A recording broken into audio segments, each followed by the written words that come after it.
Itajira gukungwira kiumia kia andu aria mena wathe wa ngothi nio Black Albinos.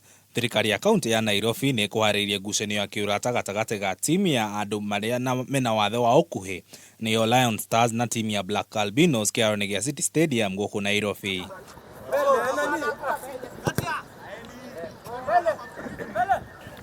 Timu ya Lion Stars yandikithia uhotani wa bao 2-1 na kuonania ati ona thengia wa wathe wa ukuhi no mahote guthaka gabira ta andu ari angi mangiheo mweke. It's just a game.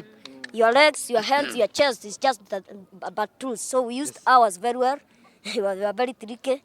Tulicheza tikitaka, nilijua hiyo tukicheza hiyo tikitaka maana tutakuwa tumewatoanisha kabisa. As I was team Black Albinism and we feel really bad we've lost, but they played a good game. Arugameria ngucanio no makihinyiria bata wa ukurana iheo cia andu aria mena mawathe guku bururi-ini na kumahe mieko miigananu na andu aria angi na roho gukorwo tutekumathutukania. At least imeleta uwiano, imeleta watu pamoja, na at least inaonesha disability is not inability.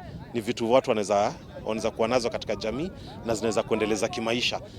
Results into the ball moving to the goal. Kugena kuo timu ya Posta Rangers ni makinyukire ikinya ria gutetera mweke wa guthaka ligi nene ya KPL kimera giukite one thutha wa kuhota Nairobi Stima na bao 2-1 kiaroni gia Karuturi. With his players, the cross comes in from the right side again from the Rangers side. Johnson Dikono getting onto it, brings back a 45 that was quite unexpected. Ngucanio ya gucokerano igathako thutha wa thiku 4 kuria muhotani wa ngucanio ino akeyandikithia guthaka ligi nene ya guku bururi-ini kimera giukite. Amani Chata gives it a very big put that levels the scores. Ngiribotera metha mathako ya Kameme TV ni Ndara wa Gateri. From the right side, he puts his entire body